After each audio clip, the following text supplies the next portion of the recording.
Attacked by Israel because my dad is there. Langit di atas Tel Aviv dan Yerusalem kini tak lagi biru. Hari ini, sejarah mencatat bahwa Israel benar-benar telah menemukan lawan yang sepadan, sebuah kekuatan yang mampu meruntuhkan keangkuhan militer yang selama ini mereka banggakan. Jika sebelumnya militer Israel selalu tampak superior dan tak terkalahkan saat beroperasi di jalur Gaza, kini pemandangan telah berbalik 180 derajat. Israel kini bak ayam potong yang menggigil ketakutan, meringkuk di bawah bayang-bayang kehancuran akibat gempuran balasan Iran yang mengerikan. Konflik ini bukanlah sekedar gertakan singkat, karena hari ini serangan masif tersebut telah memasuki hari keempat dengan intensitas yang justru semakin meningkat, menghancurkan fondasi psikologis dan fisik negara tersebut hingga ke akar-akarnya. Ini adalah momen kelam yang mungkin tak akan pernah bisa dihapus dari ingatan kolektif penduduk Tel Aviv dan Yerusalem. Dua kota jantung pertahanan dan ekonomi negara Zionis itu kini menjadi saksi hidup betapa ganasnya gelombang serangan keempat Iran. Laporan terbaru yang beredar di berbagai kanal informasi internasional menyebutkan bahwa episode keempat serangan balasan ini dimulai dengan cara yang jauh lebih mengerikan dibandingkan fase-fase sebelumnya. Ketakutan yang mencekam kini menjadi teman sehari-hari bagi warga Israel. Bayangkan sebuah malam yang seharusnya diisi dengan ketenangan dan istirahat, kini berubah menjadi mimpi buruk yang nyata dan abadi. Sirene peringatan dini, air raid sirens, meraung-raung tanpa henti, membelah kesunyian malam di seluruh kota-kota besar. Jalanan yang biasanya dipenuhi hiruk-pikuk manusia kini mendadak sunyi, sepi dan mencekam, hanya menyisakan gema ledakan dahsyat yang terdengar dari kejauhan, menandakan bahwa rudal-rudal Iran telah mendarat.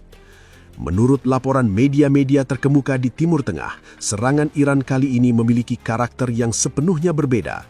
Iran diduga kuat tidak lagi menggunakan persenjataan lama, melainkan telah mengerahkan teknologi rudal yang jauh lebih canggih dengan tingkat presisi yang membuat para petinggi militer Israel ketar-ketir dan kehilangan kepercayaan diri. Melalui pantauan di media sosial, warga Israel mengungkapkan keputusasaan mereka yang mendalam. Mereka mengaku tidak bisa lagi memejamkan mata dengan nyenyak. Setiap suara aneh yang terdengar di luar rumah langsung membuat jantung mereka berdegup kencang karena trauma. Mereka hanya bisa memohon dan berharap agar Iran segera menghentikan hujan api ini, karena dampaknya telah menghancurkan kehidupan sosial, keluarga, dan mental orang-orang yang mereka cintai. Berdasarkan sumber-sumber militer rahasia di lapangan, terungkap sebuah fakta yang menggetarkan. Rudal-rudal yang diluncurkan Iran bukanlah proyektil sembarangan. Teheran dilaporkan telah melepas unit rudal balistik generasi terbaru yang memiliki tingkat akurasi luar biasa, mencapai angka 99,8%. Tidak hanya akurat, kecepatan rudal-rudal ini diklaim mampu menembus angka Mach 15, sebuah kecepatan yang bahkan lebih mengerikan dibandingkan rudal hipersonik buatan Amerika Serikat sekalipun. Iran dikabarkan mengandalkan rudal Sejil-3, sebuah mahakarya militer yang dikembangkan secara rahasia selama bertahun-tahun. Rudal ini memiliki jangkauan jelajah hingga 2.000 km dan dipersenjatai dengan sistem navigasi satelit super canggih. Dengan spesifikasi teknis tersebut, Iran memiliki kemampuan untuk membidik target spesifik dengan presisi yang hampir sempurna. Tak heran jika sistem pertahanan udara kebanggaan Israel, Iron Dome, dilaporkan mulai kewalahan dan tak mampu lagi membendung derasnya aliran proyektil yang masuk ke ruang udara mereka. Seorang ahli militer terkemuka menekankan bahwa fenomena ini menandai berakhirnya era perang konvensional dan dimulainya era perang teknologi tinggi yang sangat mematikan, di mana batas-batas geografis yang selama ini dianggap sebagai pelindung alami menjadi tidak berarti sama sekali di hadapan teknologi rudal Iran. Berita yang dikutip dari CNN Indonesia memperkuat hal ini, menyatakan bahwa Iran telah meluncurkan gelombang serangan baru yang secara spesifik menyasar situs-situs krusial milik Israel. Target-target tersebut mencakup infrastruktur energi hingga ke pusat kekuasaan politik, termasuk kompleks kediaman pribadi Perdana Menteri Benjamin Netanyahu di Kaisaria. Media Palestine Chronicle bahkan melaporkan adanya serangan yang menghantam pembangkit listrik strategis di Hadera.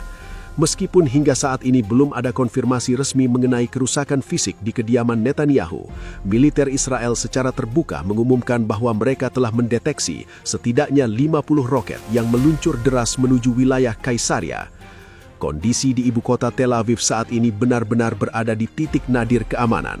Saksi mata yang mengunggah kesaksian mereka di media sosial melaporkan adanya kerusakan struktural yang serius pada beberapa gedung pencakar langit di pusat kota akibat hantaman langsung maupun getaran ledakan.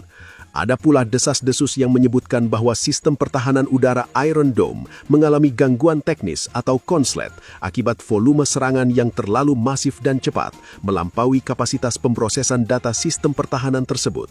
Menanggapi situasi yang kian tak terkendali, pemerintah Israel secara resmi mengeluarkan status darurat nasional level tertinggi. Komando Front Dalam Negeri Israel mengambil langkah ekstrim dengan menutup seluruh sekolah, perkantoran, dan bandara, kecuali untuk kegiatan yang dianggap benar-benar vital bagi kelangsungan negara. Kebijakan penutupan ini diambil sebagai langkah terakhir untuk meminimalkan jatuhnya korban jiwa di tengah gempuran tanpa henti rudal-rudal Iran. Memasuki waktu dini hari, langit Israel masih terus dihujani proyektil. Seluruh lembaga pendidikan, mulai dari taman kanak-kanak, pusat penitipan anak, sekolah umum, program pendidikan khusus, hingga universitas, telah diinstruksikan untuk menghentikan seluruh aktivitasnya.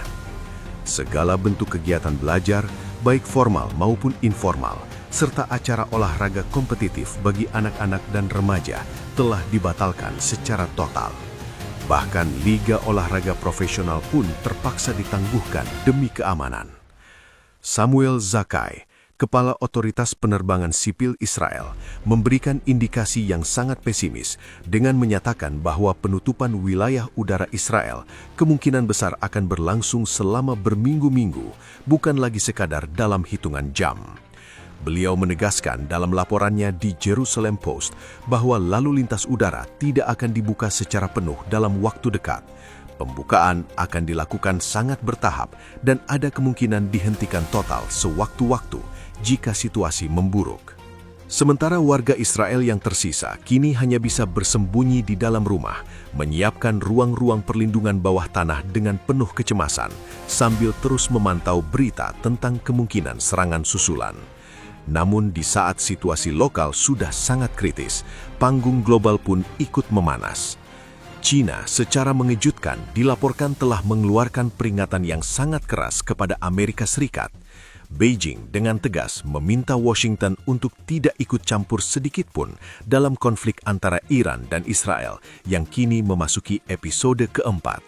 Sumber diplomatik rahasia mengungkapkan bahwa Beijing telah mengirimkan nota diplomatik ke Gedung Putih yang isinya memperingatkan Amerika Serikat agar menahan diri dan tidak melakukan tindakan apapun yang dapat memperkeruh suhu politik di Timur Tengah. China memiliki alasan yang sangat kuat untuk mengambil posisi ini. Sebagai raksasa ekonomi, China memiliki kepentingan strategis yang sangat besar di Iran, terutama melalui keterlibatan dalam proyek Belt and Road Initiative yang nilai investasinya mencapai angka fantastis, yakni $400 miliar. Beijing tidak akan membiarkan campur tangan Amerika Serikat merusak stabilitas investasi dan proyek infrastruktur raksasa mereka di kawasan tersebut. Bahkan beredar kabar bahwa China telah mulai menggerakkan kapal-kapal perangnya ke wilayah Selat Hormuz. Meskipun secara resmi disebut sebagai latihan rutin, seluruh pengamat militer dunia paham bahwa ini adalah pesan besi yang dikirimkan langsung untuk Amerika Serikat agar tetap berada di luar garis konflik. Para pakar militer internasional menyimpulkan bahwa episode keempat perang antara Iran dan Israel ini benar-benar telah mengguncang tatanan dunia. Dimulai dari serangan rudal canggih Iran yang menggempur Tel Aviv hingga ancaman diplomatik dan militer dari China kepada Amerika Serikat, semuanya menciptakan labirin geopolitik yang sangat rumit dan penuh ketidakpastian. Di tengah gemuruh ledakan dan ketegangan global tersebut, satu hal yang pasti diharapkan oleh nurani kemanusiaan adalah penyelesaian melalui jalan damai. Karena bagaimanapun juga, perang hanya akan menyisakan penderitaan bagi rakyat sipil yang tidak berdosa di kedua belah pihak. Menanggapi gejolak ini, pemerintah Indonesia melalui Kepala Kantor Komunikasi Kepresidenan (PCO) Hasan Nasbi secara resmi menegaskan posisi negara. Dalam konferensi pers perdananya, Hasan mengungkapkan bahwa posisi Indonesia tidak akan pernah bergeser sedikitpun. Indonesia akan terus konsisten menyerukan perdamaian dunia dan mendorong penyelesaian konflik melalui jalur diplomasi yang bermartabat. Presiden Prabowo Subianto secara tegas mengecam segala bentuk agresi dan penyerangan terhadap kedaulatan negara lain. Indonesia secara aktif mendorong terciptanya deeskalasi konflik dan menuntut dilakukannya gencatan senjata sesegera mungkin. Selain itu, pemerintah Republik Indonesia juga menyerukan agar setiap sengketa diselesaikan berdasarkan hukum internasional yang berlaku. Kami tidak akan kemana-mana, posisi Indonesia tetap konsisten pada jalur perdamaian dan hukum internasional, tegas Hasan menutup pernyataannya.